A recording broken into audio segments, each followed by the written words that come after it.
Alright, so about the candlesticks.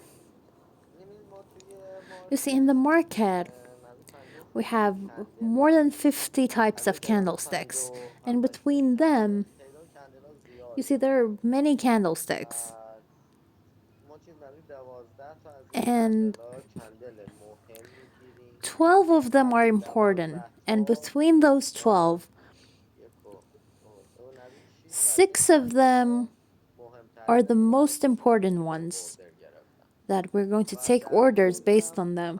And in a day, you have at least 2 types of these candles in your 4-hour time frame. And you should look for candlesticks in 4-hour time frames. Don't look for them in hourly time frames. I'm not telling you not to look for it in the hourly time frame, but if you want to take orders based on the candlesticks, you have to look for them in your 4-hour time frames. In candlesticks, the longer the time frame, the more powerful the candlestick and the more reliable. Exactly like the previous strategies that you learned. So, and the shorter the time frame, more errors you're going to have. I'm not talking about the errors of the market. I'm talking about the errors of you as a trader. Sometimes you don't see a signal or you ignore a signal. That is your error, not the market's error. So the first thing that we're going to talk about is that you have to look for candlesticks in hourly time frames or more. But I myself look for them in the 4-hour time frames because I trade midterm or long term. If you're working and you trade long term, you should look for them in the hourly time frame. But the 4-hour time frame is very important too, because the 4-hour time frame is a time frame that is between and in the middle of all of the other time frames, and there are less errors in that. But it also depends on your volume and your balance. If you're working with 300 or less, you have to look for them in the hourly time frame because your deposit is not much and you have to try to get the signals. But because I'm working with higher budgets, I look for them in the 4-hour time frames, and it is reliable for 8 hours until the next day. But I will tell you why later. You see, the first candlestick that is the most powerful of all of them, and you can get very good signals from them, is the swing high candlestick. I've called it swing high candlestick, but there are some, I think it's called something else in the book. It's called the shooting star candlestick in the book. But the swing high candlestick has a longer upper shadow. You see, from one side it has a longer shadow, and on the other side it has a smaller one, and the body is smaller than the longer shadow. For example, in here, you see this candlestick, you have to pay a lot of attention. I will zoom in so you can see. This candle here, if you look at it right now, you may think that the shadow is the same height as the body. But in here, the shadow is a few millimeters longer than the body. That it tells you that you're going to have an ascending trend. So if your candlestick has a longer shadow from one side and a smaller one on the other side, and that is your swing high candlestick. And if the longer shadow is the lower shadow, that means that you're going to have an uptrend. But if the longer shadow is your upper shadow, that tells you that you're going to have a descending signal. So if you look at it in the chart, we have many examples of this candlestick. You see in here, the longer shadow is the upper shadow. We've had a descending signal and we've had a decline. Also in here, the longer shadow is the lower shadow and it has sent the price upward.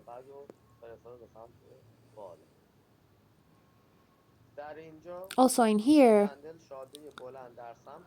the longer shadow is the upper shadow, so it has sent the price downward. And unless the price of this shadow here is opened, you see the price hasn't been able to go further than this. This candle is reliable. So if I'm doing a sell order here in this area, I should put my stop loss exactly below the fractal here. Because sometimes it happens that the price hits the tip of the shadow and then it declines suddenly. Or if I'm doing a buy order here at this area, I should put my stop loss at this point, at the tip of the previous fractal. So in any location in the market, you see this happening. You see, for example, in here, the longer shadow is the upper shadow, so it has caused a downward movement. And here, the shadow was longer than the body, it has sent the price down. And in here, the longer shadow is the lower shadow, so it has caused an upward movement. Also in this here, the longer shadow was the upper shadow, so it has caused the decline.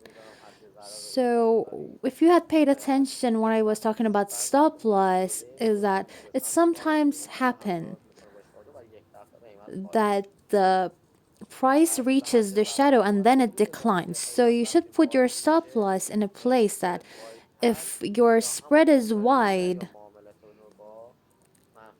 you you won't lose any money.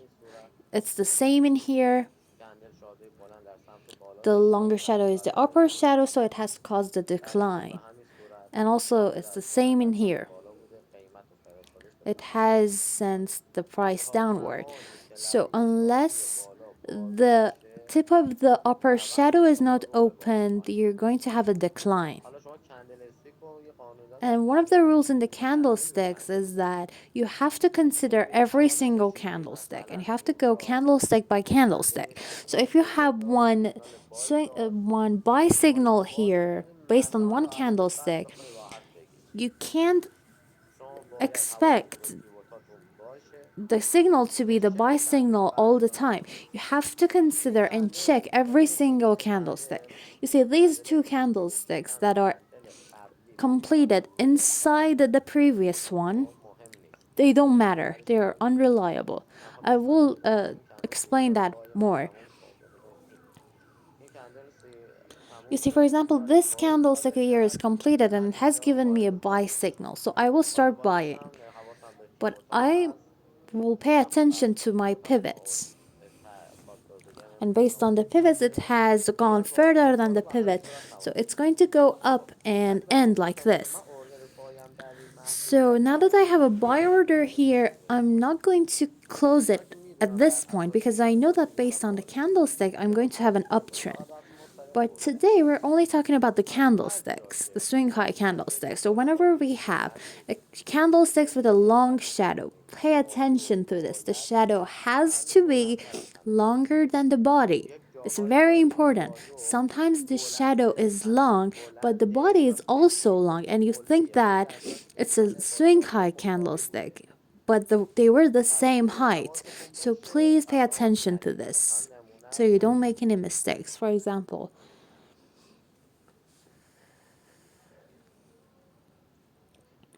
in here, You see, the shadow and the body are both long, and the shadow here is shorter than the body. So this is not your swing high candlestick. It hasn't caused any upward or downward movements. Another example,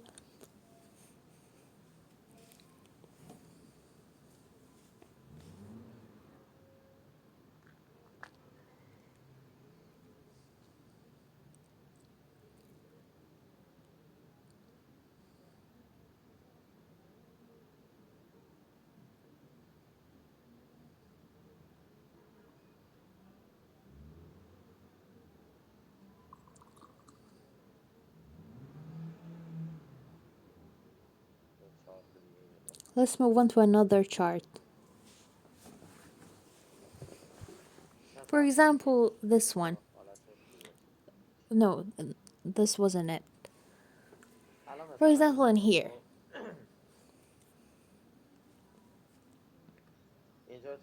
Please pay attention to this candlestick. Don't trade based on these candlesticks. Whenever you see that in your candlestick the shadow is smaller than your body, this is almost a big candlestick too. Don't trade based on that. Don't make any decisions based on that. It may even cause an upward movement, but please don't trade based on that. If you want to trade based on the other strategies that you have learned. You see, right now I'm just talking about the Sinkai candlestick, and I can't teach you about all of them at the same time. Excuse me, in the 4 hour time frame,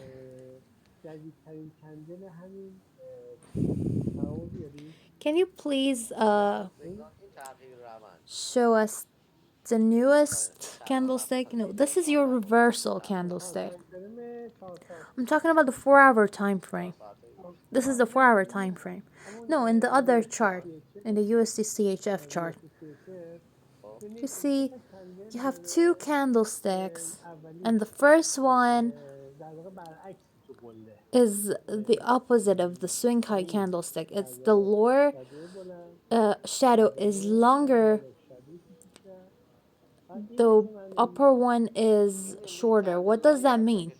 These are the candlestick that you may think they are reversal candlestick, but they will fade out.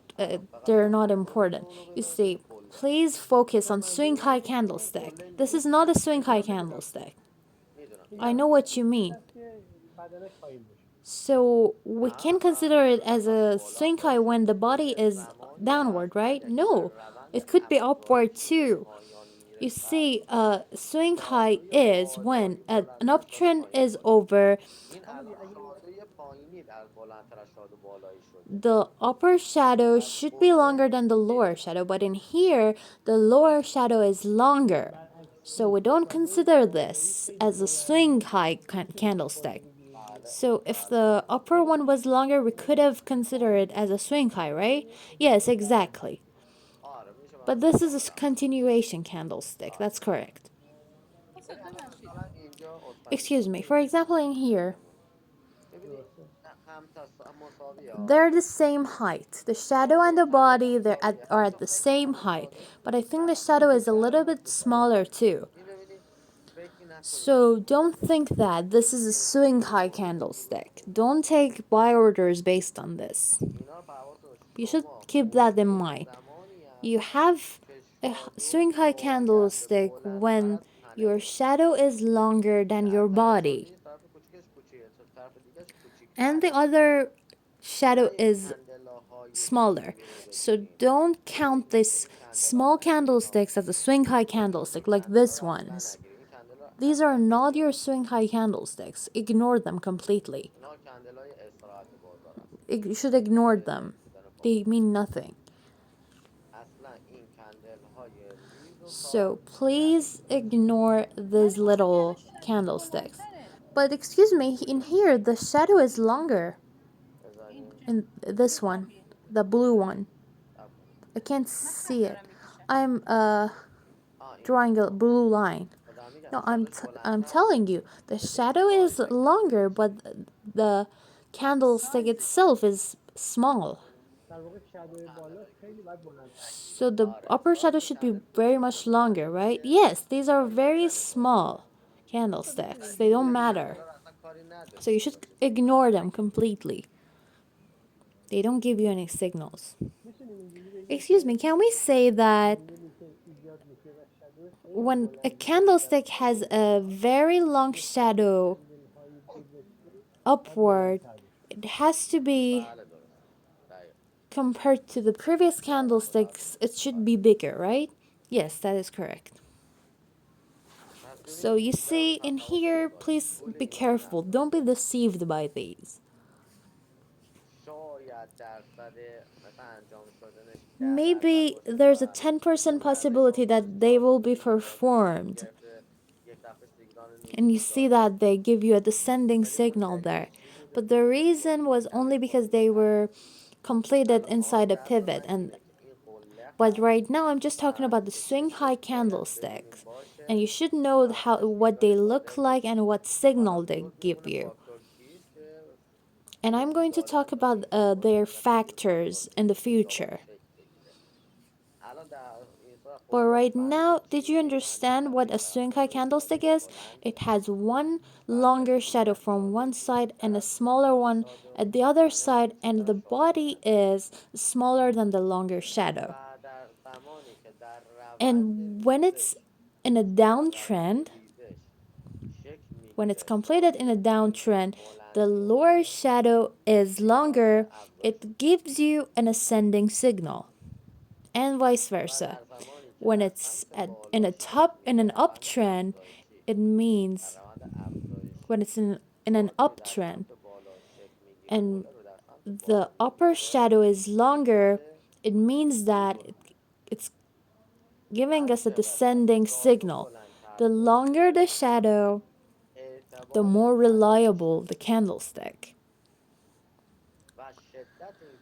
and it will be more powerful. So if your shadow is long, it gives me a better and more powerful confirmation. So the longer the shadow, the more it's going to, the bigger movement it's going to cause. Is that clear? Yes, thank you. Mr. Arfi, what about you? I have one question here. I'm going to highlight this. Can you see it? Yes. This is a reversal candlestick. And the next one has declined. Is it a swing high candlestick? No, this is your reversal candlestick.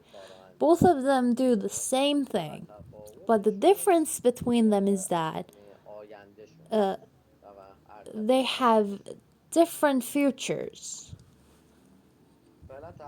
But please don't pay attention to reversal candlestick. Right now, just look for swing high candlestick. So look for a swing high candlestick and see what signal it's giving you. So right now, we know that the swing high candlesticks and its factors. The longer the shadow, the more reliable for us. If the shadow is longer than the body, that's another confirmation for us. And when it's in a downtrend, if the it has to be empty. So if it's completed in an ascending way, that is giving us a very good confirmation. So when I have a downtrend, all of these candlesticks are white, right? So this one was in a downtrend, but this candlestick has been completed as an ascending one. So it gives me a very good confirmation. The next factor is that if it's completed in a pivot, it's very powerful. For example, this candlestick is completed and it's completed inside a pivot. So that makes it very reliable. We have the exact same example in the gold chart. Oh no, it's a reversal candlestick. Let me look at another chart.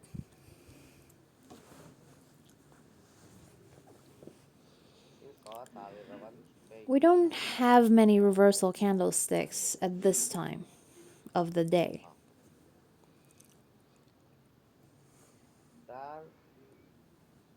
In the silver chart, we have a doji candlestick here. It's called doji in the book, but I call this a swing high candlestick. Don't pay attention to what the book has named them. You see, this swing high candlestick is like this. The shadow has been completed inside a pivot. So this is one factor for me. So it's going to cause the movements more easily. So the more factors that you have, the more reliable your candlestick. So please keep the factors in your mind and check them. That is how you can trade easily and safely. For example, this candlestick here doesn't have only one of the candlesticks. The shadow is long, the body is smaller, but the only thing is that it's white and it's not empty. If it was empty too, it was going to cause an upward movement more easily. Yeah, that's it. So it has given us a good factor. Or for example, in here, this candlestick, then the reason why it wasn't performed is that you see that this is a very good swing high candlestick, but why wasn't it performed? Let me zoom out. The reason why was that it wasn't completed inside a pivot. These are our main pivots here. This is one pivot, but it wasn't powerful. The main pivots were at this area. So because of that, this candlestick wasn't very powerful. I'm not saying that it was useless. It has given us a little bit of an upward movement. It has reached the pivot, the weak pivot that I just showed you, and it has formed a swing high candlestick, and it has caused a small decline, but it should have been more powerful. Because the pivot that was on its way was very weak, and that is why it was faded out. Excuse me, if we want to look at this one, should we look at the previous one as well? Because the previous one is very powerful, so it may cause it to not to decline. Are you talking about this one? No, the candlestick, the powerful candlestick that is here. You mean this? Yeah, you've had this, and it has given us an ascending signal, and it has been performed. This is an ascending signal for you, and you will buy and then exit at the pivot. So we're not going to pay attention to this one. We're looking at this one. When that one is over as well, we're going to look at the other one. So you should look at them candlestick by candlestick. There are some places in the market, for example here, you have an ascending signal here, right? Yes. You see, this is a swing high candlestick. You see, and it was completed inside a pivot, and it wasn't able to cause an upward movement because above it we've had pivots. We've had a swing low pivot there, and it was in a downtrend. You see, based on trend lines, you can see that too. You see the trend line that I've drawn? So you have to consider all of these strategies. If the signal is over and the candlestick is completed like this, and if I had considered this as an ascending signal and I would have started buying, I would put my stop loss here. If it's completed like this, I should exit immediately. because it's telling me that its candlestick is weak. If it was powerful, it would have caused an upward movement. But if it didn't, you should know that it's going to be faded out. You have so many factors here that this is not going to be performed based on your pivots and trend lines you see, and the candlestick here that has been completed here tells me that this is weak. And the most important strategy is that you should consider the candlestick inside your trends. You see, for example, I have an uptrend. The swing high candlestick should be formed at the bottom of the trend. You see, for example, in here I've had an uptrend. Is that correct? So when when a swing high is formed at the top of the market, that is telling me that I am trading opposite to the market. If I want to sell, that is the opposite of what market is telling me. So it has to be faded out because the market elasticity is upward. And candlestick works out when, for example, if my market elasticity is ascending, I get a swing high candlestick that is going to cause an upward movement. Let me explain it more.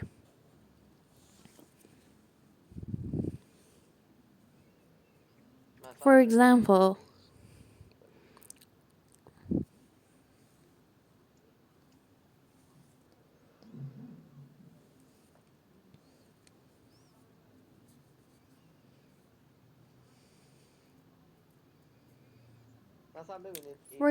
in here, the market is an uptrend, and the swing high candlestick that was formed is at the bottom of the market. So it's going to cause an upward movement easily.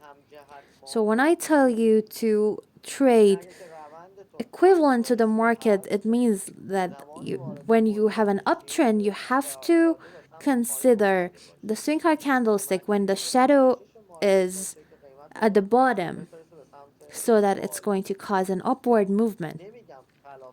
I'm not telling you not to consider the ones that are opposite of the market, but you can do that when you're complying with the rules of pivots and other things. For example, it's at the wall of your trend line.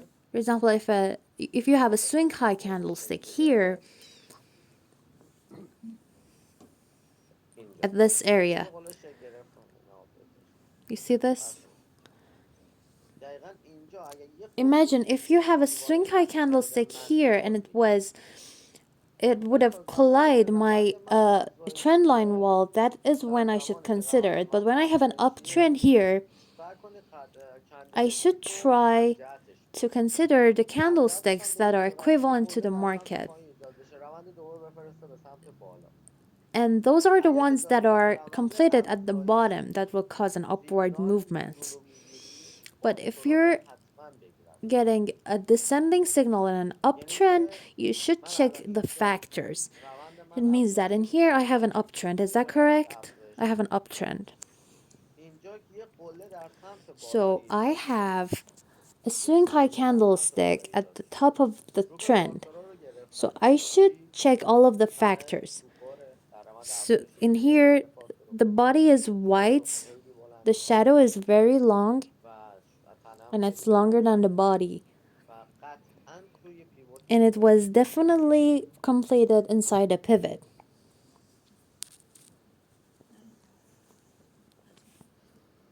Yes, exactly. But it was a pivot from the past.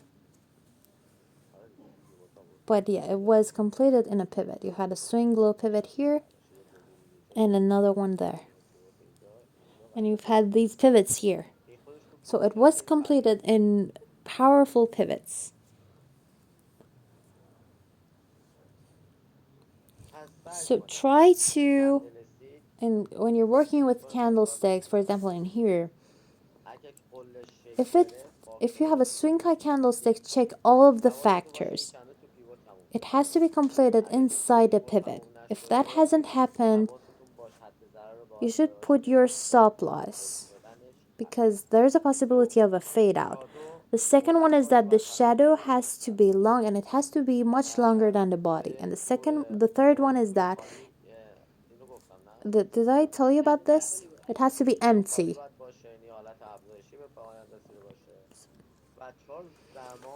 And the fourth one is that when you get the final confirmation that the price goes further than the shadow and the body from the top, that is your final confirmation. But it happens a lot in the market.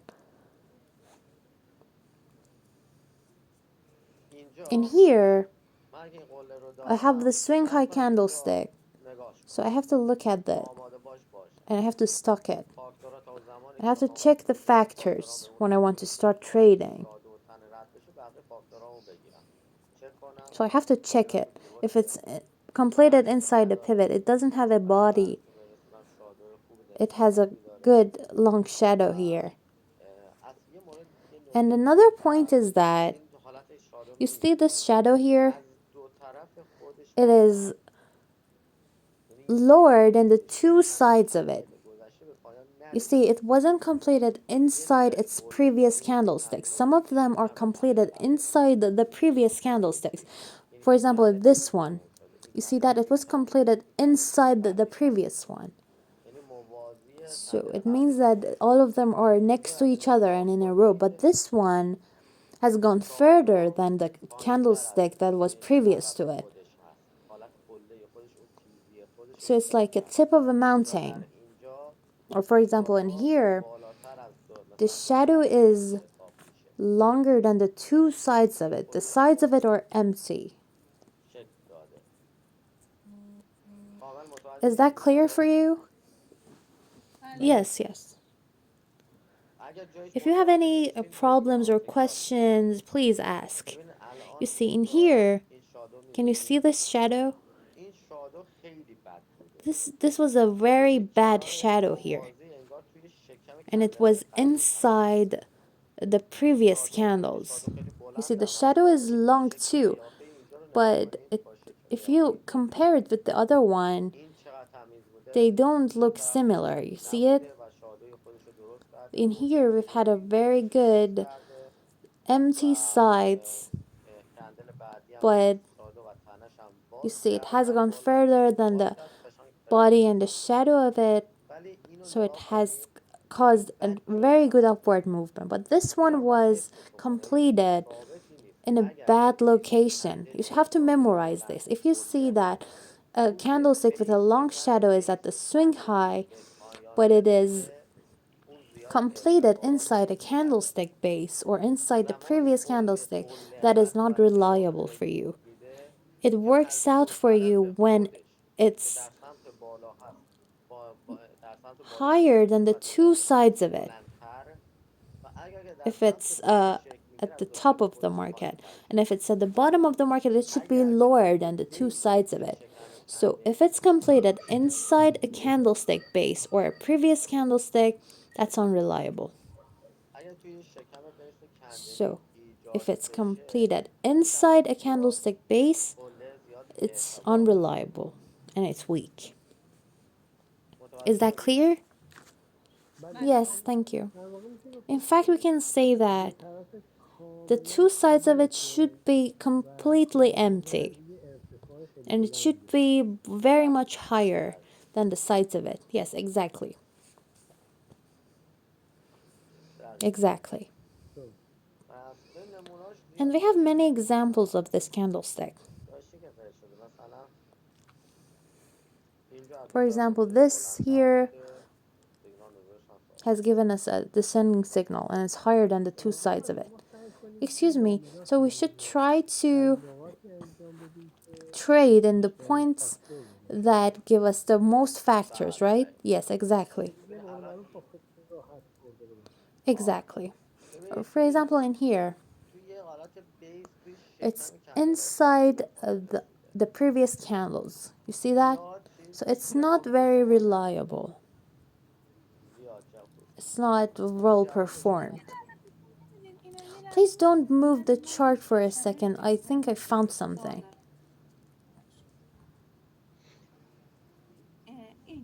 This one here. The one that I've highlighted.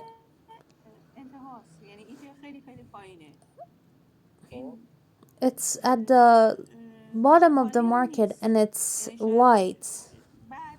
But the one next to it was also descending. So we should have waited for it, right? No, you see, this one is lower than the two sides of it. The shadow is what is important, not the body. The shadow has to be lower than the two sides of it. So in this, I would have bought if I had saw this. You mean this in here? No, these don't matter. You have to ignore them. You see, you have to open a. If you open a buy order here, it's a mistake. You have to wait for it to go further than that. But if you start buying sooner than that, and this candlestick is completed inside the previous swing high candlestick, that doesn't matter, don't worry. But imagine we don't have this candlestick here and you want to enter. If this candlestick is completed, imagine that this place of the market is non-existent. Ignore this.